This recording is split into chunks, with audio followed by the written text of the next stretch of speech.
కానీ గుంటూరు టౌన్లో అప్పుడు ఎలైట్ క్లబ్బులు అండ్ క్లబ్బులు అనధికారం నడడం, క్లబ్బుల్లో కొన్ని కోట్ల రూపాయలు జరగడం, ఆ కోట్ల వచ్చిన అక్రమాల నుంచి పోలీసులు కొంత వాటా వెళ్ళడం అనేది పబ్లిక్గా జరిగే సుమారు పబ్లిక్గా ఉండేది. ఆఫ్ కోర్స్ మీరు అన్నది ఏంటంటే అప్పుడు అక్కడ ఒకటి ఎల్వీఆర్ క్లబ్ క్లబ్ నాకు తెలిసి ఎలైట్ అని అవ్వలేదు కానీ ఎల్వీఆర్ క్లబ్ ఉండేది.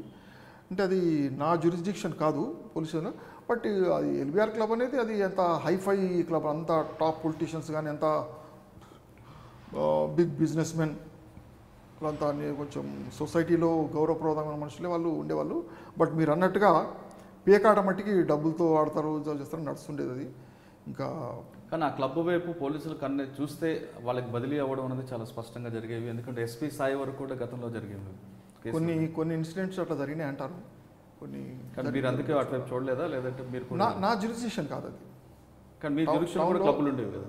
లేదు, బస్ స్టాండ్ దగ్గర ఒక క్లబ్ నా బస్ స్టాండ్ కూడా నాది కాదు, నాది కొత్తపేట అంటారు. కొత్తపేట 2 టౌన్ అంటే కొత్తపేట అరండల్పేట రాదు.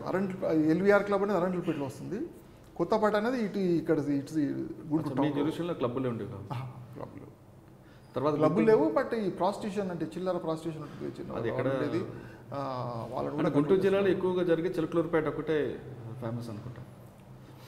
చిలకలూరుపేటగా పాత రోజుల నుంచి వచ్చి అదే అక్కడ ఉంది చిలకలూరుపేట. తర్వాత ఎక్కడికి వెళ్ళారు గుంటూరు నుంచి?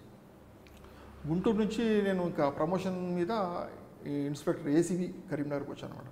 అది యాక్చువల్గా కరీంనగర్ నా నేటివ్ ప్లేస్. ఏసీబీకి అడిగారు నన్ను అప్పుడు ఏంటంటే అప్పుడు ఏసీబీని బలోపేతం చేద్దామన్న దాంట్లో స్టేట్లో మంచి ఆఫీసర్స్ ఎవరున్నారు, హానెస్ట్గా బాగా ఎవరున్నారు అని చెప్పేసి ఒక ప్యానెల్ తయారు చేసేసి నన్ను అడిగారు.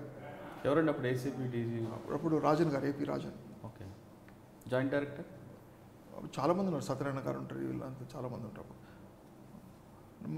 నేను జాయిన్ అయినప్పుడు రాజు. ఓకే. తర్వాత రాజన్ గారు వచ్చారు. అయితే అప్పుడు అడిగితే నాకు ఏసీబీ అని నాకు పోవడం ఇష్టం. బట్ నేను ఒక ఆప్షన్ పెట్టా, నా కరీంనగర్ నా నేటివ్ ప్లేస్ ఇస్తే నేను వస్తానండి. నేటివ్ ప్లేస్ ఇవ్వడానికి లేదు, గెజిటెడ్ ఆఫీసర్ కదా, మ్యాక్సిమం మామూలుగా ఉండదు. తర్వాత వాళ్ళు ముందు పెండింగ్ పెట్టేశారు. పెట్టి తర్వాత వచ్చి పిలుచుకుంటే ఆఫీస్ నేను సింపుల్గా చెప్పాను, నాకు నేటివ్ ఇస్తే వస్తా సార్, నేను లేకపోతే ఐఎమ్ హ్యాపీ. ఇక్కడ నేను చేస్తున్న గుంటూరు అప్పుడు నంటూరు సాంబశివరావు గారు ఎస్పీ, డీజీకి రిటైర్ అయ్యారు కదా, ఆయన ఒకటే గొడవ, నువ్వెందుకు పోతావు, ఎట్లా పోతావు శరత్, నువ్వు ఉండాలని వదిలిపెట్టాను.